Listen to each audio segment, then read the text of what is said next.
très sérieusement. C'est vous dire qu'on est dans un contexte au Sahel où la stagnation agricole, l'agriculture ne stagne pas, elle augmente de 2% par an, hein, bon, mais on voit bien que ces pays sont de plus en plus dépendants de l'aide alimentaire. Sur le long terme, c'est pas viable. C'est pas viable. Et si vous voulez, c'est pas Mikhaïlov qui vous dit ça. Vous avez une équipe à Berkeley qui est vraiment la meilleure qu'on puisse trouver au monde, qui travaille sur ces questions-là, qui s'appelle l'équipe Oasis.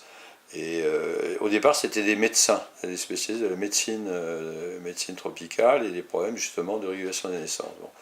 Et ils se sont intéressés à l'agriculture parce qu'ils se sont dit mais comment on va nourrir tous ces gens-là? Et aujourd'hui, ils vous disent on est à la veille d'une catastrophe de grande ampleur sur le Sahel.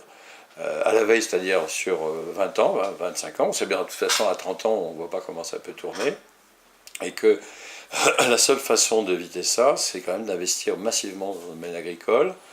Et la difficulté, c'est que les donateurs, depuis l'époque de McNamara, les années 70-80, suite à un effet de changement de mode, eh bien, ils ne s'occupent plus de l'agriculture. Parce que c'est difficile, c'est peu visible, il faut travailler dans les campagnes, il n'y a pas d'hôtels internationaux. En fait, il y a une quantité de raisons qui font ça. Et comme l'agriculture est passée de mode, eh bien, les équipes agricoles qui ont été constituées dans les années 70, à l'époque, moi je travaillais comme consultant pour la Banque mondiale, on était peut-être une centaine à l'époque, soit d'agronomes, soit d'économistes agricoles. Dans les agronomes, il y avait tous les vieux anciens du colonial service britannique, puisque quelques anciens agronomes français, belges, etc., qui étaient des puits de science. Bon, eh bien, et ils étaient là, on était une centaine, et on débarquait sur le nord-est du Brésil, ou sur l'Afrique, ou sur l'Inde, à une douzaine, avec un mélange d'expertise très varié. Et on a fait beaucoup de bêtises, mais on a beaucoup appris. Au bout de 10 ans, vraiment, il y avait un savoir-faire considérable. Tout ça a été liquidé. Et donc, quand on demande à la Banque mondiale de travailler aujourd'hui sur le Sahel, bah, ils ne savent plus. Ils ont encore des agronomes qui sont dispersés, mais il n'y a pas la masse critique qui permet d'avoir une intervention, je dirais, intelligente. Alors, c'est pas qu'il n'y a pas d'expertise au niveau des institutions sahéliennes, il y en a énormément, mais elle est dispersée et elle ne se trouve pas au centre de décision, et elle ne se trouve pas en tout cas à des endroits où on peut utiliser les services agricoles pour avoir une action efficace de grande ampleur. Pourquoi? Parce que ces institutions africaines se sont sclérosées, ont été politisées, politisées en ce sens que chaque changement de régime a amené une nouvelle couche de responsables. À la différence du système américain, on n'enlève pas les anciens, on les remplace on les remplace en hiérarchie, mais ils sont toujours là. Et donc on a des institutions complètement vérolées. Et même quand on a des gens, parce que je veux dire, les responsables les politiques nigériens sont des gens de qualité, ils essaient d'appuyer sur les pédales, mais la machine ne répond plus. Donc il faut reconstruire des institutions agricoles, il faut remettre de l'argent, et je ne vois pas d'où ça vient. Même la France, moi je suis un macroniste, vraiment, pour une fois j'ai un président qui me plaît, quoi. Et en même temps je vois que sur les questions agricoles, il n'est pas vraiment dans le coup. Il faudrait mettre des sommes d'argent considérables dans l'aide française, en subvention, où là on a des chiffres qui sont dérisoires. Je vais vous donner quelques chiffres dérisoires. L'aide française, ce qu'on appelle l'aide publique au développement, c'est 8 à 10 milliards d'euros. Énorme. Bon. Mais rassurez-vous, c'est pas ce qu'on donne au pays. C'est dans toutes les dépenses du budget français, c'est ce qu'on peut raccrocher à l'aide. Bon. Et là, nos budgétaires sont très habiles pour « Ah, ça, on va raccrocher ça à l'aide. » Bon.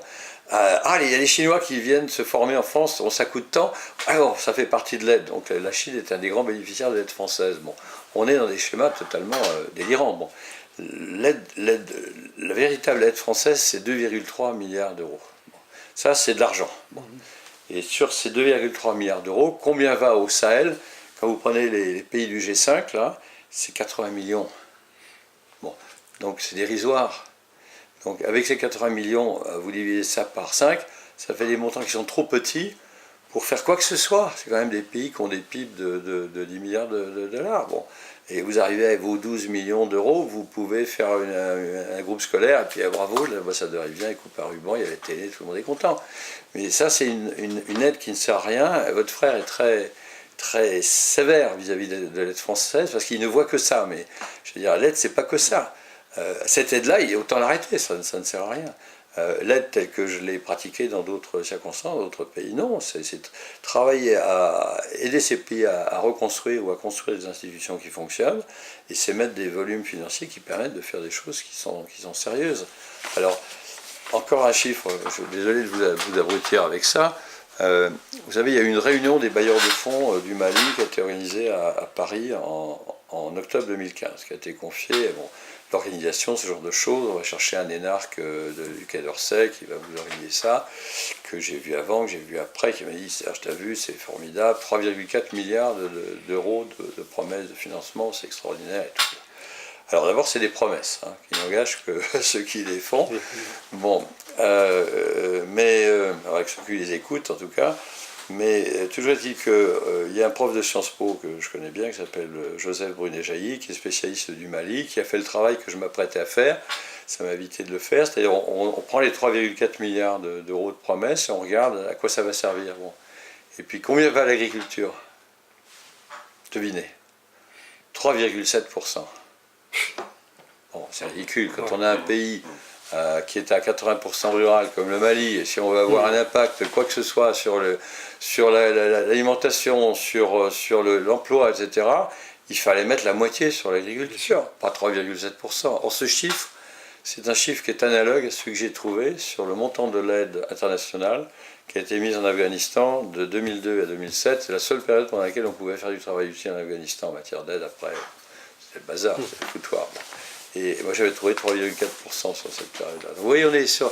Les donateurs ne mettent pas l'argent où il faut.